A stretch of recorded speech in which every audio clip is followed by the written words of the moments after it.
Okay, so let's go for the SU-KU Renewable Energy Utility one. So I'm from the Center for Renewable and Sustainable Energy Studies. As you hear, I'm a mechanical engineer.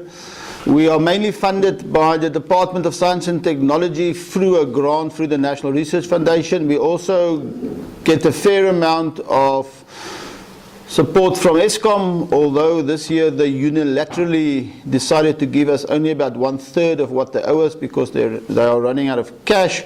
And in the past we were also funded by Sasol, but they have now decided that new energy is no longer on their plate, so we are not going to get a lot out of them anymore.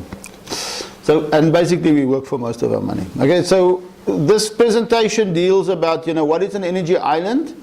Then we're going to run through all the different technologies that is relevant for energy islands. So solar thermal, solar PV, solar CSP, wind, hydro, biomass. Then we're going to talk about storage. The moment you want to do renewable energy in the context of a city, then storage becomes the holy grail. Then we're going to talk a little bit about integrating renewable energy into the supply system. We're going to talk a little bit about cost and then make some conclusions. Okay. And at any time, if you see something that you don't understand, put up your hand and ask, or if you have a question, you can ask the question. So, this is just a picture that shows you a little bit about, is it possible to have an energy island? Yes, it's quite possible to have an energy island. You can steal some electricity from the grid if you want to. You can take your big wind turbines and you can put it in hydrogen. You can store energy as hydrogen. Remember, hydrogen, people talk about, it's a source of energy. It's not really a source of energy, it's more an energy carrier. Just like electricity carries energy, hydrogen carries energy. You take energy and you make hydrogen. Put it in a vessel, and then later you take the hydrogen, you put it through a fuel cell, you get electricity back. There's lots of other things that you can get energy from biogas digesters. You can also have little gensets running there. And of course, one thing that we don't do a lot in South Africa, but your counterparts in Leuven will be quite concerned about, is heating, right? So you have district heating plants in Europe because it's cold there. Here, usually we want to get rid of heat, so we don't really have these heating plants. So a lot of times when you talk to Europeans, they talk a lot about heat, and we never understand why until you go there. And you're going to go there in winter, aren't you? Okay, cool. So you'll understand why they need heat there. But basically what you see here is a blend of different technologies, right? So some technologies are renewable, some are more conventional, some are quite old. And you can also, of course, talk about mobility. So you can have hydrogen vehicles or electric vehicles. So energy, remember, also is not only electricity, right? So we use energy to, in their case, heat their houses. In our case, to put in our motor cars to travel around. So think about energy a little bit wider than just electricity. You can also think a little bit different about it, and you can also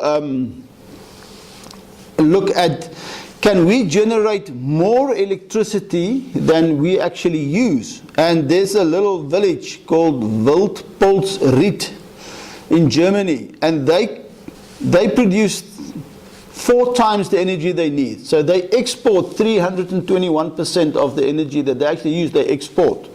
But you can of course see what the big problem is. They've got lots and lots of PV panels on their roofs, which means at night they're in trouble. So then they actually take some energy back out of the grid. So they use the grid as a battery, but they produce more energy than they use. So they are actually a net exporter of energy. Okay?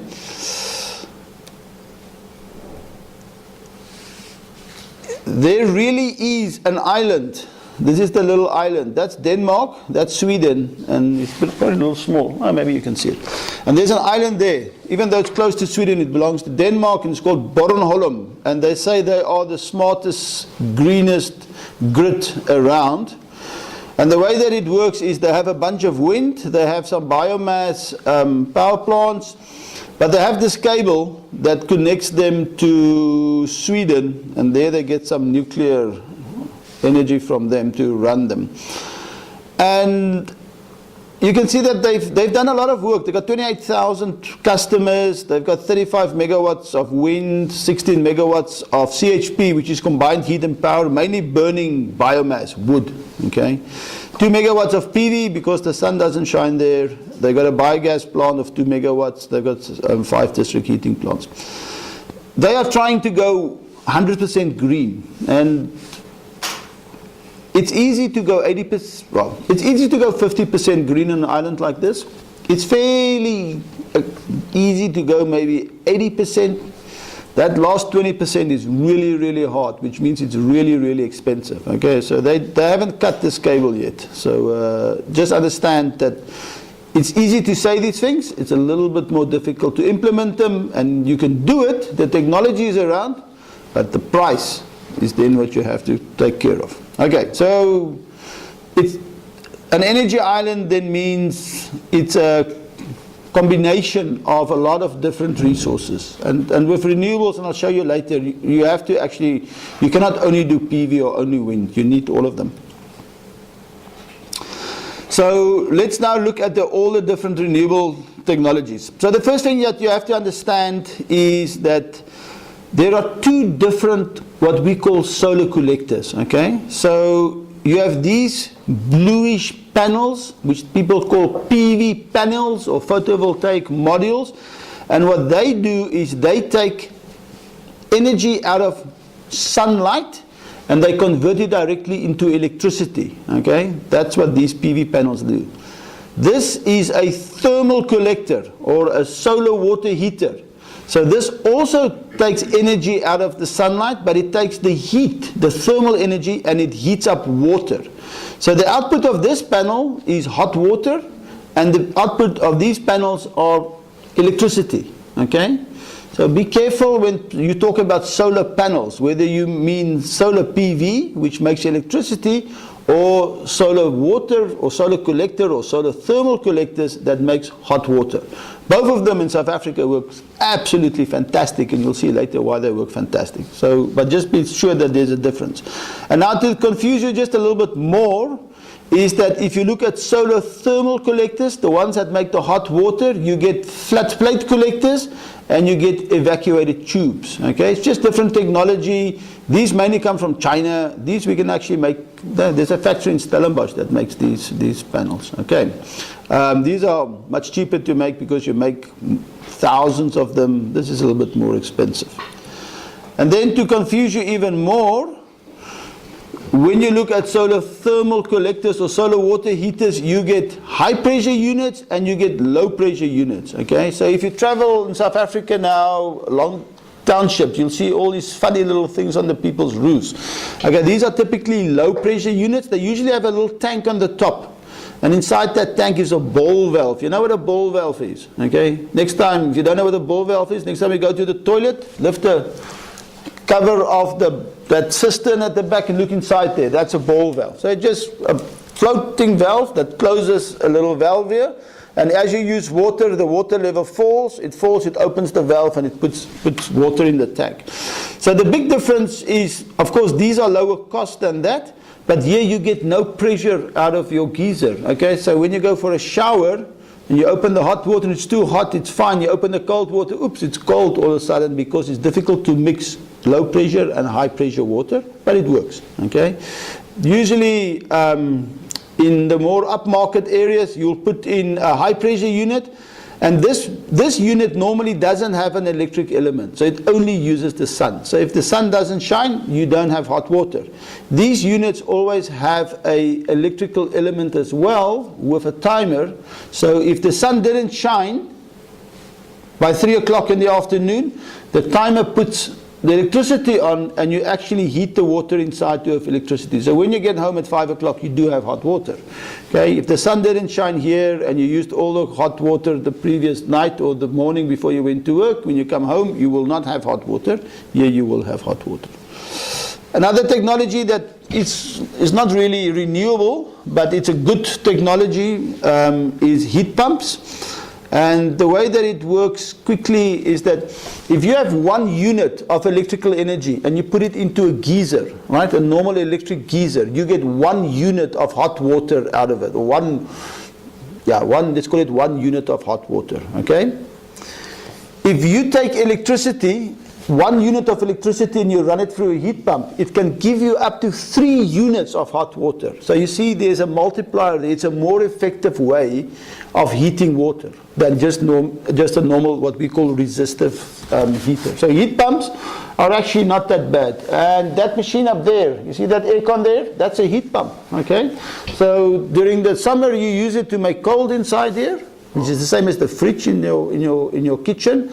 And during the winter, you can use that heat pump to make it hot in here. It's a very effective way to actually heat a room, is to make use of your aircon. It's much better than underfloor heating, okay? So if you have underfloor heating at your parents' house, the next time they're there, you just cut all those wires and you tell them, this is the worst way that you can heat your house. Don't use your aircons to heat your house, not your underfloor heating.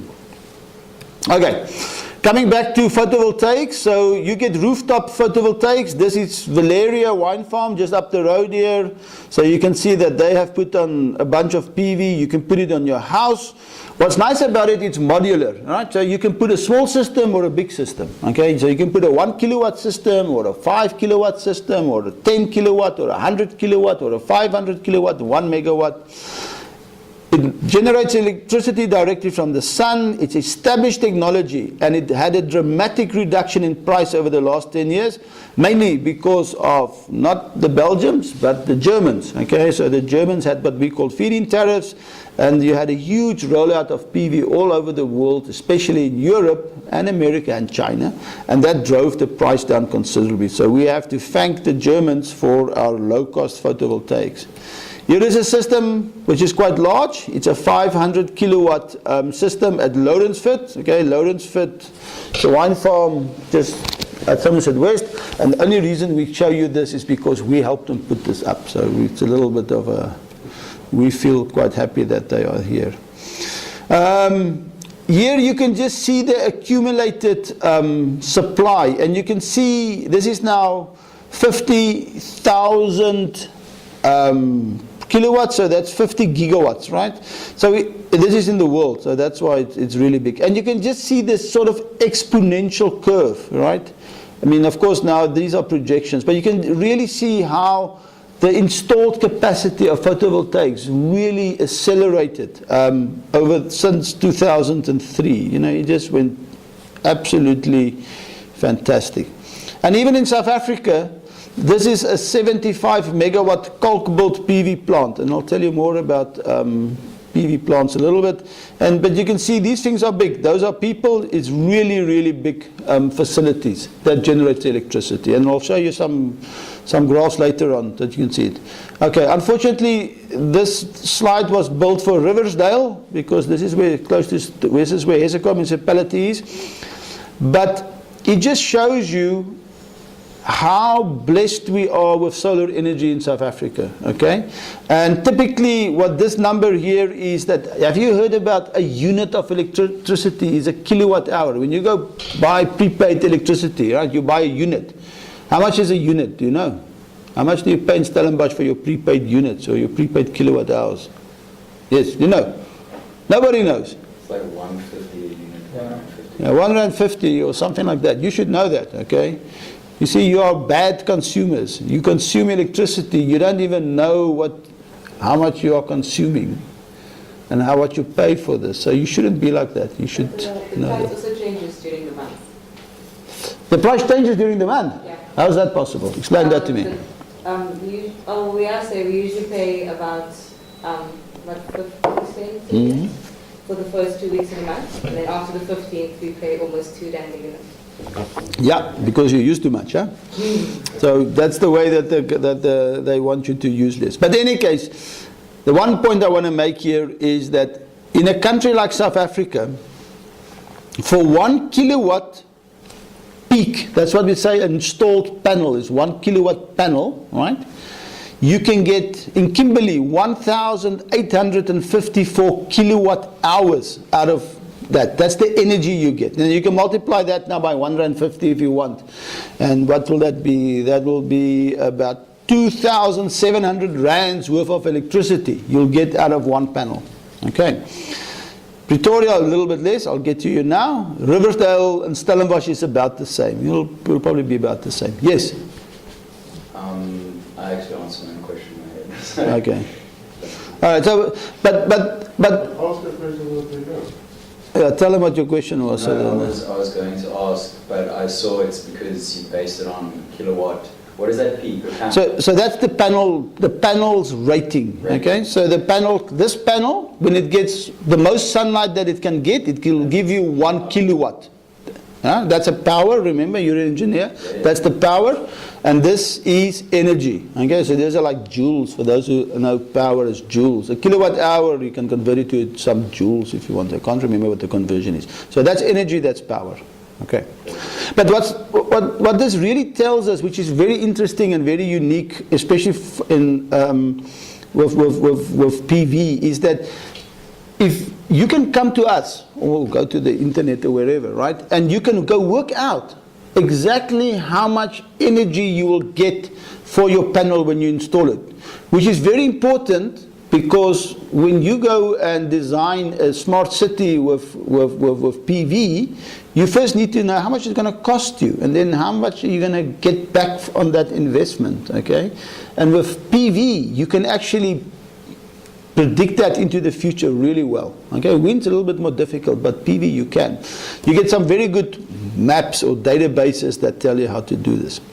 Just to show you also South Africa is kind of cool, is that blue means there's not a lot of sun, okay? Red means there's a lot of sun. So you can see the worst place to put up a PV panel is in Durban, and the best place is probably in Uppington, or actually here in Pofadder, which is not quite correct, but don't worry too much about that, okay? But typically, when you speak to your buds in Leuven, okay,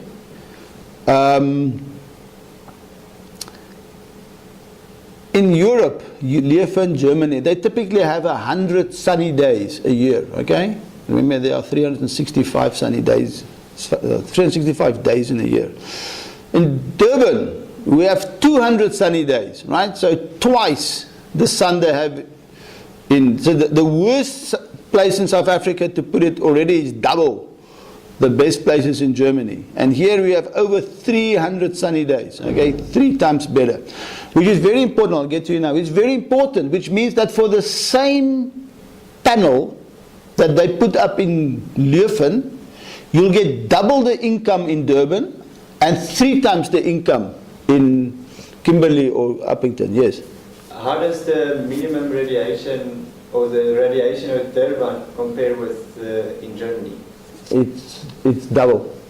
That's what I'm telling you. No, not in terms of sun days, but in terms of that's generation per. Yeah. So this is actually a kilowatt hours per square meter. Yeah. So, but it's double, double the energy. So we get double the energy in Durban, 3 times the energy in our sunny parts. That's more or less. Okay. Now maybe it's 2.75 or something like that. I don't know exactly, but you can go figure it out from the map. Okay. All right. But what's quite interesting is that the blue here is Uppington. Okay. And you can see in Uppington the sun shines every day. Oh, there was one day that the sun didn't shine. But in that place the sun shines nearly every day. In Durban, which is a bad place in South Africa, it looks kind of cool, right? It's only that day and that day and that day and that day and that day and that day. Okay, so it actually is still pretty good. Right? Even though we think it's it. And then of course you see there's a difference in time. You know why that difference in time is? Because the people in Durban get up before us. But you know why? Because the sun comes up there earlier than in Uppington. Okay? So the sun is up in Durban about, what's that, about half an hour before the sun gets to Uppington. Okay? But you can see the shift in the sun also. It's quite interesting. I will just put it in the two. Again, you can get some very accurate maps that predict it. You can see the mountains and things like that. And we've got fancy software, so don't worry about that. But of course, it's also important is that January and December, you will get more out of your PV than in the winter months, okay? Which is a bit of a problem, okay? Why is it a problem that we get less energy, less kilowatt hours from our panels in winter than in summer. Well, we typically use more energy. Exactly, because the usage of energy is exactly the opposite. It actually, we use less energy in summer and more in winter, okay, which brings its other challenges. So how do you size, you engineers, how do you size it?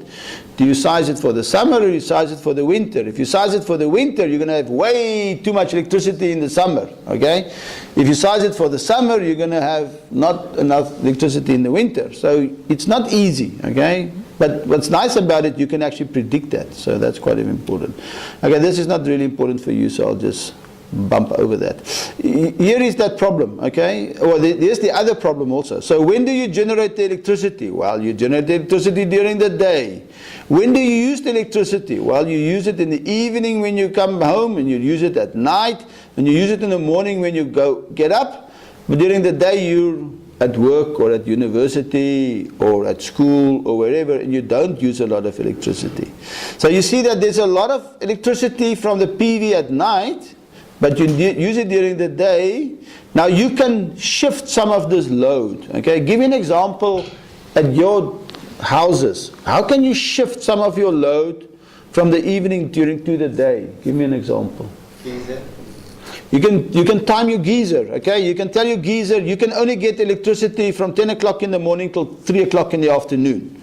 And then not again. Okay, so you can do that. That's a good idea. How else can you do that with a timer? Okay. How else can you shift load? You just cook earlier. You can cook earlier, okay? It's a little tricky, but you get these rice pots and you can actually switch your rice pot on 12 o'clock and until 3 o'clock, and when you come home your rice is cooked. What else can you do? What else uses electricity in your house? You can charge everything during the day. You can charge batteries, or you can put all your cell phones and things in. That's a good idea. Okay, what else?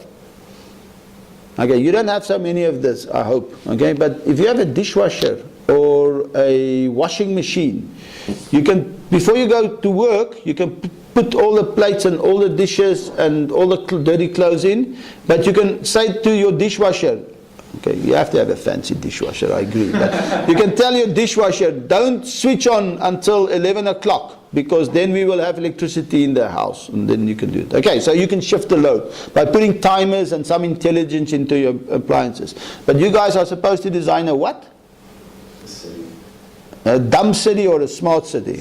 Okay, so if you're going to design a smart city, you can say, in my smart city, I only want energy efficient appliances that can switch themselves on and off when we tell them, because they are smart. Okay, so think about that.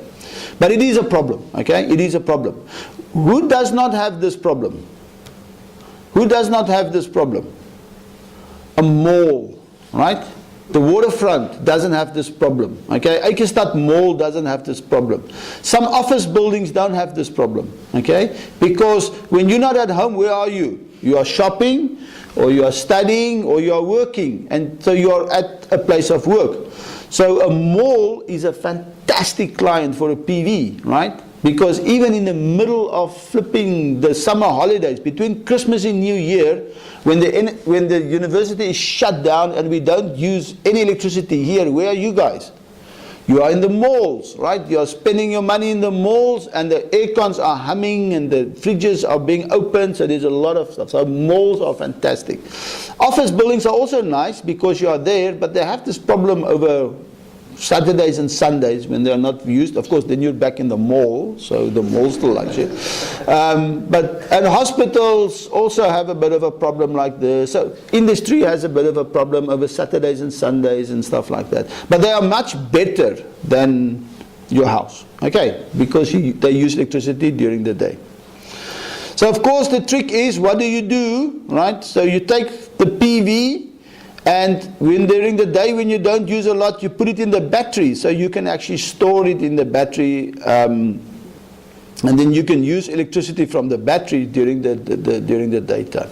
And of course, if you're really cheeky, you can store you can use your electricity from the grid to charge your batteries, okay? That's what that other non-South African Elon Musk wants us to do, okay?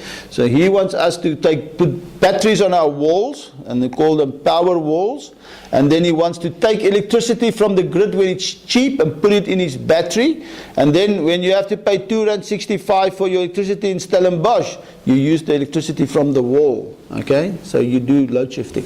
So we don't have that in South Africa. Some places have that, okay? The Zalze estate, they have time of use tariffs. Most cities don't have time of use tariffs. If you buy from Eskom directly, sometimes you have a time of use tariff. If you're a big industry, of course, you have time of use tariffs, okay? But your smart city must have time of use tariffs. So you make it very expensive to use electricity during the evening times and the peak times. So you force the people to put on their washing machines in the middle of the day or the middle of the night, okay, when electricity is cheap. Right, so I'm not going to get into this, but PV for Hessequa, of course, it's a fantastic idea. PV for Stellenbosch, it's a fantastic idea. PV for Leuven, maybe not. Okay. Now we're going to jump quickly and talk quickly about something called CSP, or concentrating solar power. The first concentrating solar power plants are really old. Okay, they were built in 1984, 30 years old, and they're still working today. Okay. People tell you a lot of times that renewable energy is very risky, it's new, you know, there's a lot of uncertainty with it. And they only do that because they get lots of money from the coal mines and the Eskom. They're lying to you, okay? Renewable energy is old, it's very reliable, it's very dependable, okay, the technology. Maybe the sun is not all that reliable, it's kind of reliable. The wind's a bit of a problem though. But these CSP plants have been working for 30 years, okay, they're old. Why do we like CSP, and especially at Stellenbosch University? We like them because what you do is you collect the solar energy as heat during the day. You have a tube there, it's filled with hot oil, or you have a bunch of mirrors and you beam the sun and you focus it on a collector here. And what you do during the day is you collect the solar energy and you store the energy, okay? The Holy Grail, remember? But you can also take some of this energy during the day and run it through a heat exchanger or a boiler. You make steam, you run it through a steam turbine, and you generate electricity to the grid. Okay? But what happens at night when the sun goes down, you no longer collect solar energy here, but you've stored it here. So at night you just run this cycle here and you can generate electricity. That specific plant is called Gamma Solaris in Spain. It holds the record that for 36 days it generated electricity from the sun non-stop, 24/7. Okay? So it's possible to generate electricity 24/7, but you need a big old storage system. All right? Yes? Can you maybe elaborate on how you actually store heat? I was going to ask you, do you know? I don't, that's why I'm asking. I mean, do they just... Okay, the way that we store the heat at the moment are in molten salt, okay? It's not normal table salt, but it's very similar to that, okay? So you take salt, you heat it to 250 degrees Celsius, and then it's a liquid. And that's, you put that in what we call the cold tank, okay? Then you take the salt from the cold tank and you pump it up to the tower and you heat it to about 500 degrees Celsius and you put it in the hot tank. And that's how you store it, okay? And that when you want to use it again, you just take it from the hot tank through the boiler and back into the cold tank. The other neat thing about the storage system is that a normal car battery, right? If I put 100 units of electricity into a car battery, how many units do I get back in electricity? Do you know? Okay, about 70, 72, 75, I'm lucky, okay? In this laptop of mine, got a lithium ion battery in, an Elon Musk battery, okay? If I put 100 units of electricity in here, how many do I get back? Quite a lot. Quite a lot, okay? 120, right? No, it's impossible, I can't get 120 back, I'm lying. Okay, I get about 85 back, maybe 90 if I'm very lucky, okay? If I put it into hydrogen, you know, fuel cells, do you know how much I get back as electricity? Less than 50. It's the worst battery you can buy is a fuel cell. So anybody who tells you fuel cells, you tell them nonsense. They're bad. Okay? In Europe it's not a bad idea, okay, because they can recover, that other 50 units becomes heat. Okay, and you can use the heat to heat up the cold houses in Leuven. So it's not a bad idea here. In South Africa, fuel cells, stupid idea, especially as batteries. Okay, if I put 100 units of heat in here, how many units do you think I get back? 99. It's one of the best batteries out there. Okay, it's one of the most efficient batteries. You can get 99 back. It's got a loss of 1%. Actually, it's less than that, but let's make it 1%. Okay, so it's one of the best batteries around. Here are some of the large plants, just to show you that they are large. These are the Ivanpah. If you go to Las Vegas, you can drive south towards Los Angeles, and half an hour outside Las Vegas, you'll see these plants. This is 4 hours north of Las Vegas, Crescent Dune. Okay. South Africa, to come back to it, this is DNI, which is called direct normal irradiance. Don't worry about that. It's just a different way that we measure the sun. Okay. Spain, where they've built a lot of these CSP plants, they have 50%, well, we have 50% more than they have. They are about 200 kilowatt hours per square meter per year. We are 2,000, we are 3,000. US, about 2,600, 2,700, we are 3,000. That little block there, that little block sort of represents what area of South Africa do we have to cover with solar panels, mirrors, whatever you want to use to collect the solar energy and convert that into electricity. And with that little block, during the day when the sun shines, and during those days that the sun shines in Appington, because there are some days that the sun don't shine there, we will be able to generate all the electricity we use in South Africa in a year. Okay? How big do you think that little block is? How many kilometers by how many kilometers? Take a guess. 100 by 100. Okay, he says 100 by 100. Who thinks he's optimistic? You want it to be more or less? Less. How much do you want it? 50 by 100. 50 by 50. It's a square block. Okay, you're a better engineer than him. Okay, it's about 40 by 40. Okay, just imagine we have so much solar energy that with 40 kilometers by 40 kilometers, covering it with PV panels, mirrors, whatever technology you want to use, we will generate all the electricity. Okay, you don't know this. It's 250 terawatt hours. That's what we can generate typically in South Africa. Well, that's what we use in South Africa. Actually, it's less now because Eskom can't do the 250 terawatt hours now. They only did 220 terawatt hours last year.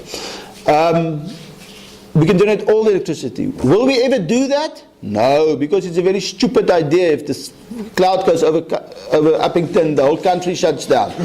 Also, how do we get all electricity from there to Pretoria? We don't have wires to do that. Okay, so we'll never do that. But I just want to show you how blessed we are as a country with solar energy, and it's a shame that we don't use it. Okay, so CSP for the city. Well, definitely not for Hesekwa because it's too far away. Okay, in Kimberley maybe, in Appington yes for sure, but not in Hesekwa. Okay, it's too far away. You need a large area and you need a little bit of water because you've got to wash the mirrors.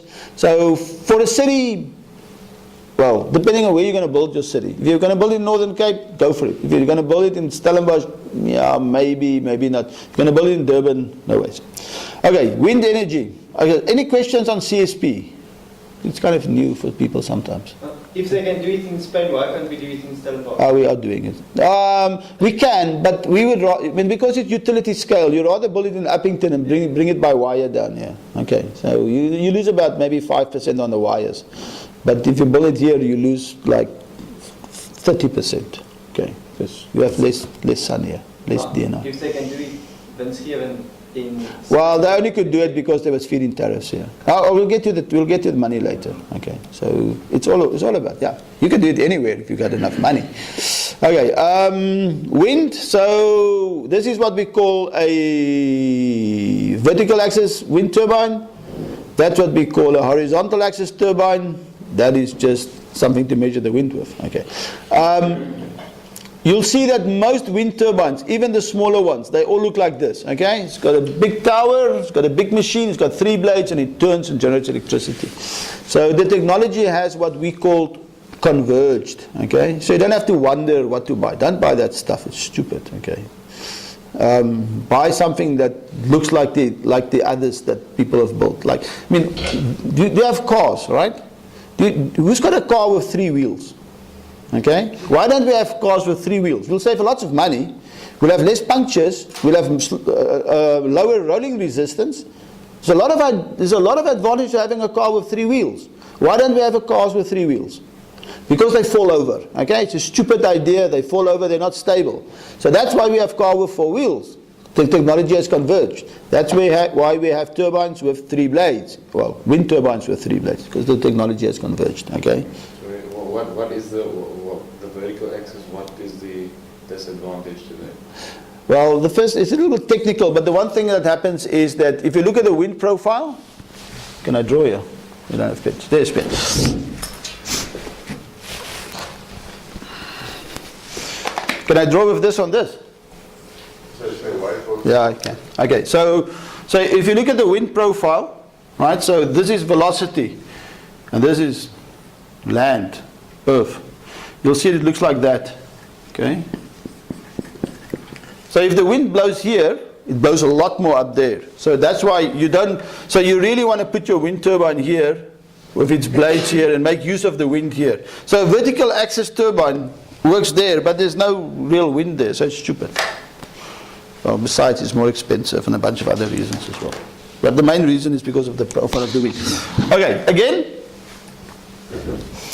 if you look at the rollout of wind, right, it's 370 gigawatt. You also see there's a bit of an exponential growth over the last few years, okay?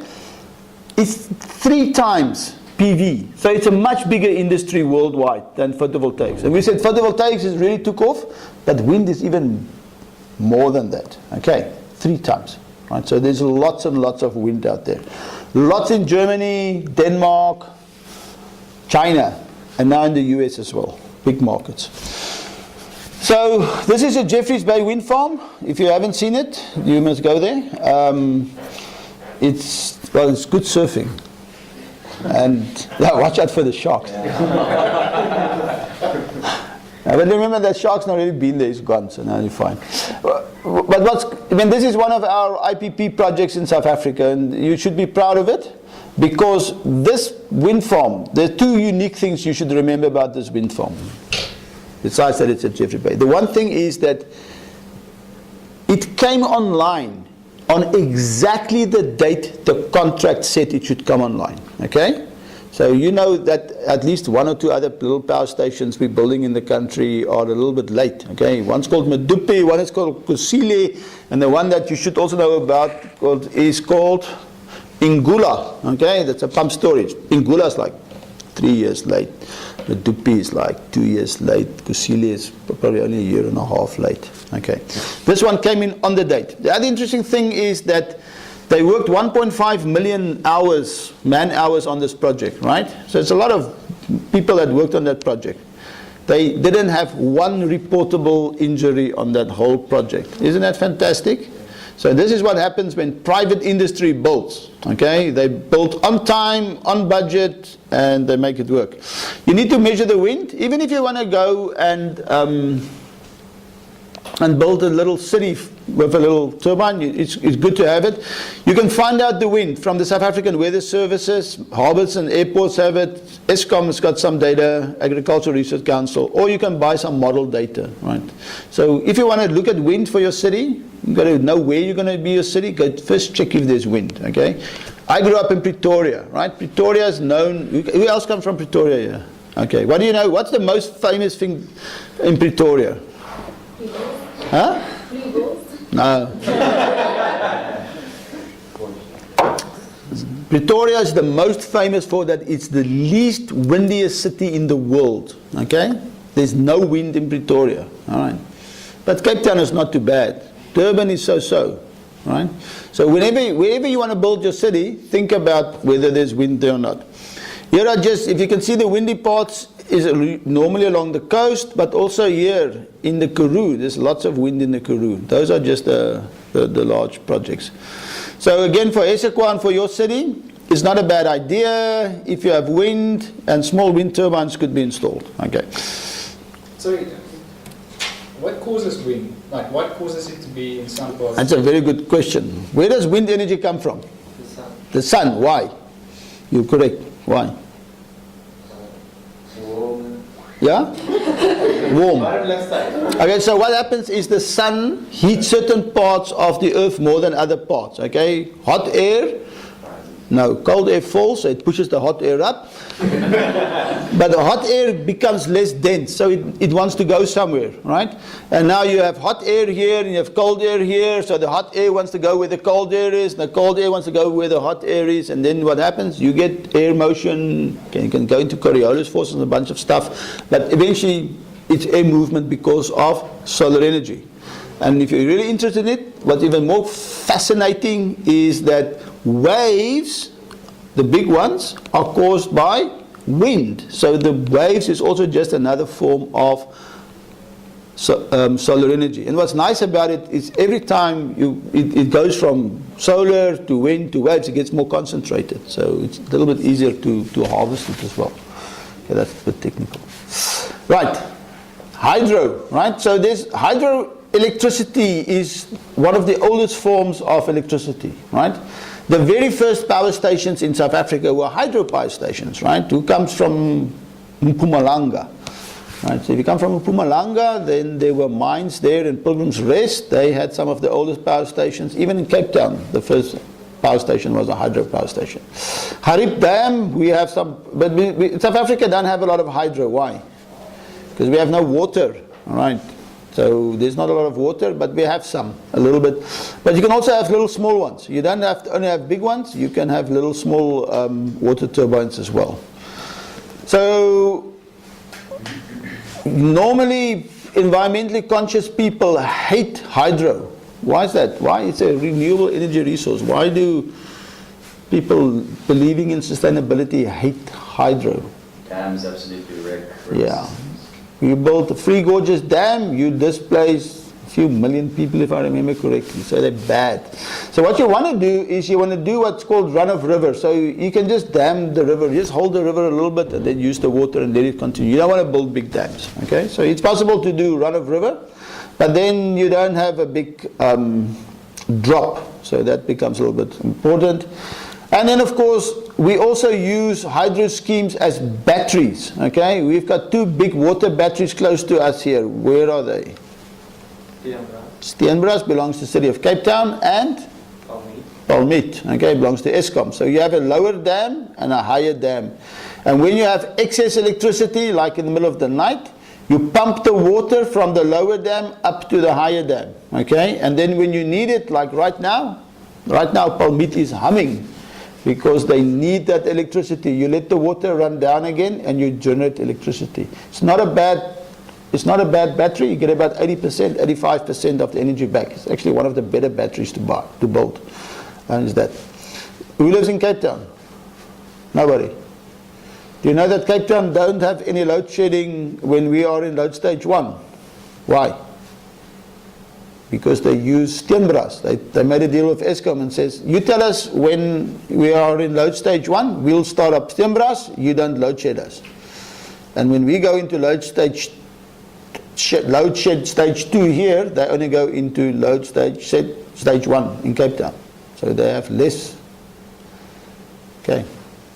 It helps living in the Western Cape. All right, so this is typically what happens is that during the pumping stage is at night and early morning, and then you generate during the day. Most of the hydro, most of the water is actually not here. So you see, that's where Uppington is bad. Cape Town is not too bad, but here on the mountains. And of course, you don't only need water, you also need height. So you can see Lesotho and these areas are great for small hydro, but we have got some potential here in the Western Cape as well. Here is one of the IPPs. This is a 10 megawatt. It's on the Orange River scheme. Okay, this is just SU-KU. If you know SU-KU, they've got the Corinthe Vet Dam. Okay, and they actually have some potential there. I'm not going to talk too much about bioenergy, but your colleagues in Leuven will talk a lot about bioenergy, right? There's a lot of bioenergy. You can see which countries use them. So typically, there's a lot of different types of biomass. So one is wood, okay? Other thing is rubbish or municipal solid waste. Or you can take grapes or sugar cane and you can ferment it. And you can make alcohol. Instead of drinking it, you can burn it or you can put it in your car. You can grow stuff, right? You can grow stuff. Like bamboo is a nice energy crop. So you grow bamboo because it grows quickly and you can cut it down and you can burn it or you can do other things with it. And another thing is landfill to gas. So in all these old municipal dumps that we have, there's a lot of methane in there. You drill a hole, you extract the methane, you put it through a what we call a gas engine, and you can generate electricity from it. All right. So another thing is also, that's actually not on here. You see manure there, but you can also use human manure, okay? So at sewage works, you can take the sludge from sewage work, you can put it in a biodigester, and you can get methane from there, and you can also use that to generate electricity. A lot of people want to use agricultural residue, but it's a little bit contentious because the farmers actually want to keep it on the land, even though they burn it. So they burn it to get rid of the energy in it, but all the minerals and things they want to put back in the land. So you come with your biogas digester and you take all the millistronke away from the land, and then eventually you make the soil poorer and poorer. The big thing about biomass is transportation. So transportation is cost, right? So it's expensive to it. There's always an issue around energy balance, because remember, you put some fertilizer onto your biomass. Did you calculate the energy that you needed to make that fertilizer into your equation? Okay, and then of course the CO2 balance. So it's always whether it's good or bad, but it does have potential for small scale and individuals. Here's just a typical example of a landfill to gas, and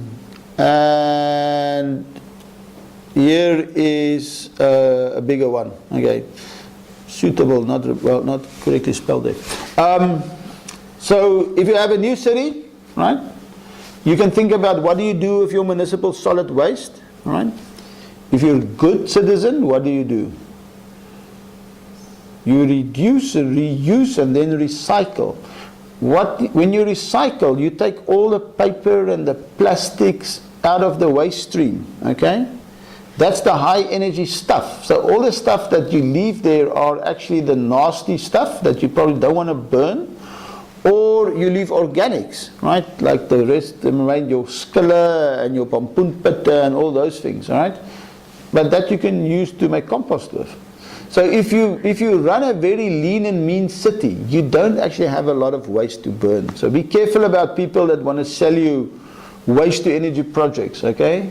They must think very carefully about that, because if you're a good citizen, your waste has a very low calorific value. Okay, which means how much energy, calories, so calorific calories. It's got not a lot of calories in it, so it's bad. Yes? Unless you have something like that and then other countries pay you to get rid of their waste. Yeah, but now think about it. How are you going to get the guy from Leuven's waste to South Africa? No, sure. But it's ironic. I think it happened in Norway. Norway is now busy buying other countries' trash because their system, they're running out of... Exactly. So it's a good example of a project, and that's actually another good point as well with biomass, is that we know, well, we hope, that the sun will be there the next 5, 10, 20, 30 years, right? And maybe the wind will be there, and maybe the water will be there. But you don't know. If you build any power station, biomass power station, you're going to burn my millistronke, okay? Now you sign an agreement with me, so I've got to provide you all my millistronke. But in your project, you know, that power station has got a lifetime of 20 to 30 years, okay? How do you know in 5 years' time whether I'm still going to have millistronke, okay? Because there may have been a drought, so I'm no longer farming. I might have changed from millistronke to proteas or to sonneblomsaad and something like that, right? Or global warming might have just killed my farm completely. So you are not sure that you have this biomass. So that's a big issue with biomass projects. How can you convince the bank or your investors that for 20 years down the line you will still have your biomass? So be careful about that. All right. Now we're going to talk a little bit about energy storage, right? And I'm going to focus on storing electricity, because most of the energy that you guys in the city want to use is electricity. Okay, so how do you use electricity? Okay, the first thing is scale is important. Okay, now what do I mean with scale, right?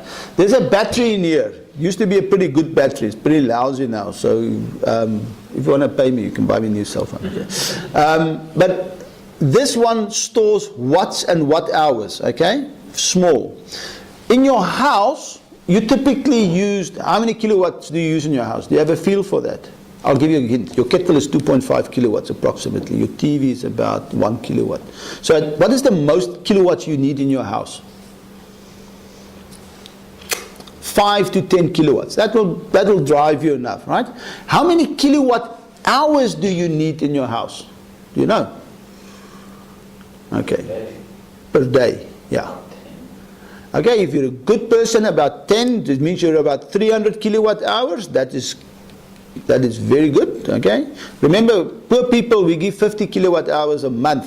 That's all we give them, right? So 50 kilowatt hours already a lot for some South Africans. If you have a normal house, 2-4 people, I would say between 800 to 1,000 kilowatt hours a month, which means about 30 kilowatt hours, right? So typically you need about 5 kilowatts and about 30 kilowatt hours per day, all right? So that's the scale. If you want to power a city, now you're talking about megawatts, right? Stellenbosch is about, who wants to guess Stellenbosch? What is our maximum megawatts that we use in Stellenbosch? I don't know exactly, but it's about 60 megawatts, okay? Small town like Stilbaai is about 20 megawatts, 30 megawatts, okay? Big one like Cape Town is probably about 500 megawatts, all right, or maybe more. Might be 600, 700 megawatts, depending on which industries you put in, okay? So if you want to scale, if you want to store for a city, you talk about megawatts and megawatt hours, all right? So you have to know where, and different scales will need different batteries, and I'll come to the batteries now, okay? Pump storage is proven, it's cost effective, talked about steenbras. Batteries, lithium ion, okay? Lithium ion, there's a leaf park outside, got lithium ion battery inside it, and Powerwall is lithium ion. But then you talk about kilowatts, kilowatt hours. Okay, to give you an idea, a Leaf electric car, it's got only about 24 kilowatt hours in the battery. It's not a lot, okay? It's about what a house would need. You can power your house or your car. If you want to go to megawatts, then you can look at what we call flow batteries, vanadium redox batteries. Then there are some other fancy things, flywheels, compressed air, hydrogen, which I told you already is a terrible battery, methane, which might not be such a bad battery. Okay.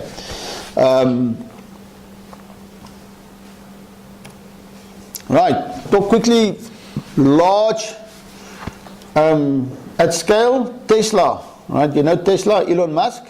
So he is going to build a gigafactory. I think he's building it. 50 gigawatt hours in annual battery production, right? That is enough for 500,000 Tesla cars. Okay, now what are the chances that Elon Musk is going to sell 500,000 Teslas in a year? 0. So what does Elon Musk do? He tells us in January he's going to make a huge announcement in April, so everybody sits in front of the TV and listen to him, and then he tells you he's going to give you a power wall. Okay, so what's he doing? He's generating a market for his gigafactory, because 490,000 Teslas will go over and their batteries will become power walls. It doesn't have to have wheels and seats and things like that. So it's just creating a market for it. It's just a marketing. And if you really go look at the numbers of these Tesla power walls, it's not that fancy, okay? But it's cool. It looks nice. So if you have money, buy us a power wall, bring it back. But typically, for your house, it might not be a bad idea. It will cost you, but it will not be a bad idea. Lithium ion. These are these vanadium redox batteries. You can go read more about them. But typically they come in big containers and you can store it at a megawatt hour scale. I told you that fuel cells are terrible, okay, but if you want to, you can go for them. So fuel cells basically use electricity to take water and dissociate it into hydrogen and oxygen. Okay, the oxygen you can sell to Mediclinic. They give it to the people who are dying. The hydrogen you store away and you keep it. Okay, and then when you want to use it, you take the hydrogen and you run it through a membrane thingy called a fuel cell. And what you get on the other side is just water. It takes the oxygen out of the air. It doesn't go back to Mediclinic. It just takes the oxygen out of the air, and you get water and heat and electricity. Okay, so that's the bad thing about it. Yes? Just go back to the previous slide quick. These flow batteries, how long is their lifetime normally? Because I know lithium ion is the biggest, kind of failing points, and you replace it every couple. Well, what's interesting about it is that these tanks really determine the capacity of the battery, right? And the fluid inside this tank doesn't go bad. So the lifetime here is long. I'm not going to say forever because nothing lasts forever, but many, many years, okay? Yeah, so the problem is in this unit here, which actually looks like a fuel cell. It's a selective membrane, right? So this membrane might have a life time of 5 or 10 or 15 years, after which you need to replace it. But you don't need to replace the whole battery, not the tanks. You just need to replace this unit here. That's a big advantage. Yeah. Okay, we're nearly done. Right, so we believe that you should think about a symphony of renewables. So this is Southern California, it's not South Africa, but it looks very similar, right? It's got the evening peak, so that's the peak demand. And middle of the day, well, early in the day, midday, and evening peak. That is PV, right? That is CSP, the green is wind, and the grey is just what we call conventional. So that can be coal or gas or whatever. And you see, how the different renewables work together. And what's really neat here is how the PV and the CSP complement each other, right? So during the day, when there's a lot of sun and you don't need electricity, you store it as heat and you use it at night. Okay, so think about that. This is South Africa's own little renewable story, right? This is real data we got from Eskom. They're actually very good people working in Eskom. They're very nice to us from time to time. 15th to 21st of February. I always wondered, why didn't we have a lot of load shedding in the beginning of the year? And you see why? That's about 1 gigawatt of solar. Look there, every day it was there, okay? You see the wind was there and not there. So the wind is still variable, but the solar was very dependable.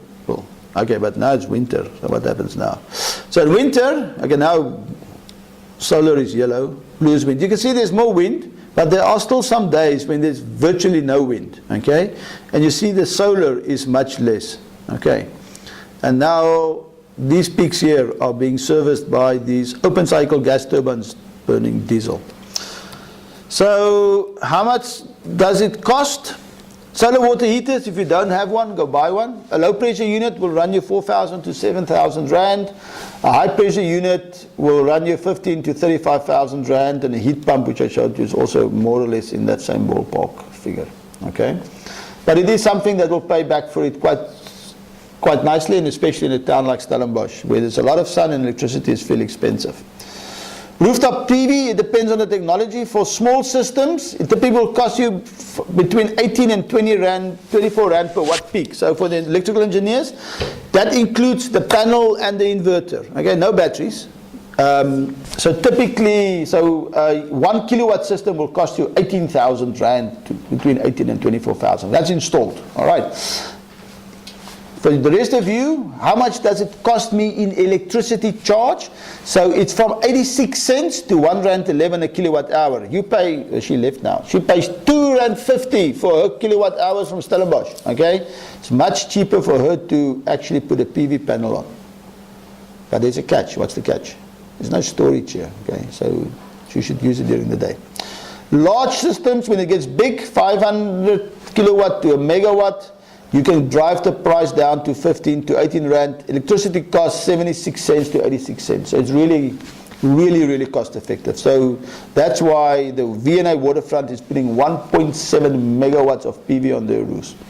Cost competitive with municipal rates, but with storage, the price goes up to R2, R2.50, okay?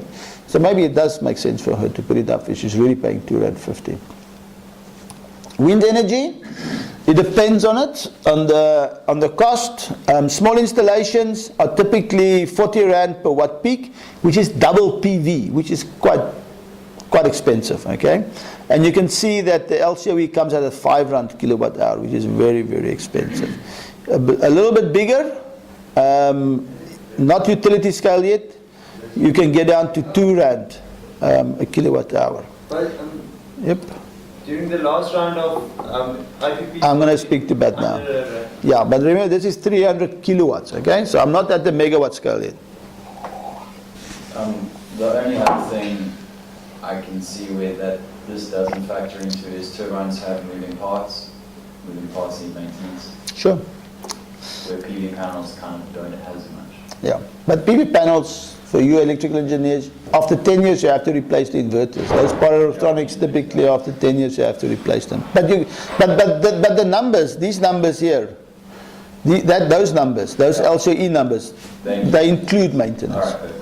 Okay, so we are on, yeah. Okay. IPPs, right? So there was a question about IPPs. So if you look at what happened on the price, these are now the real big power plants we talked about, the Jeffreys Bay Wind Farm, Coalport PV. So if you look at wind, okay, you shouldn't confuse yourself if you look at old numbers, because these are now all 2015 rands, or rand cents actually. So it went from R1.50, now it went to just over 60 cents, 64 cents a kilowatt hour, okay? So we believe that is cheaper than, let me show you this graph, it's better than this graph. So we believe that wind energy is cheaper than existing coal, never mind new coal, all right? Look at what happened to PV. It went from nearly R3.50 all the way down to 82 cents, right?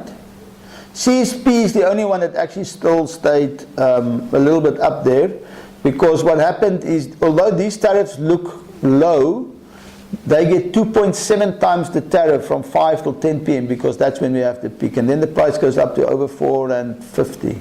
Okay, so they cheat a little bit, but you can see that there was a dramatic reduction.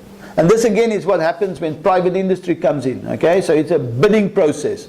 So the government says, we will buy you electricity, but you have to come in at a very good price. So private industry says, okay, we can drive the price down. And just look at how they drove that price down over a period of 4 years and four bidding windows. They really, really drove it down, okay? So that's why we should not buy nuclear power stations from Rosatom. We should go out on tender if we want to buy them. Biomass is a little bit difficult. My installation cost number, which I've checked a few times, is 30 rand per watt peak, right? But it's actually not a peak because it gives you 30 watt. If you install a 5 megawatt biomass plant, it gives you 5 megawatt 24/7 if you have enough wood to put in there. Levelized cost of electricity, R1.25 to R1.75, typically what they look like. A lot of them in Europe, okay? So it's not a bad idea. Storage cost is a little bit more difficult. Here you can get some prices. These vanadium redox batteries are still expensive. Fuel cells are very expensive. Okay. Lead acid batteries are actually still for your house. If you go buy now and you can't afford a Tesla Powerwall, you buy a normal lead acid battery. Okay, we're done. Solar and wind energy are available and most likely in SU-KU, Stellenbosch, most of South Africa. Biomass and hydro, you need to go look carefully at it. Conversion technologies are available, proven and bankable. Bankable means your bank will give you money. Okay? Not give you money, they'll lend you money and you have to pay it back with interest. Storage is still a major problem. So it's technically possible to create energy islands, but it will cost a lot of money and we have to understand what it is we want to do and why. And I'll tell you the same, is that if you want to have your city to be independent, what do you mean by being independent and why do you want to make it independent? And then you have to go find out the cost. That's my details and that's our solar roof research laboratory. I'm done.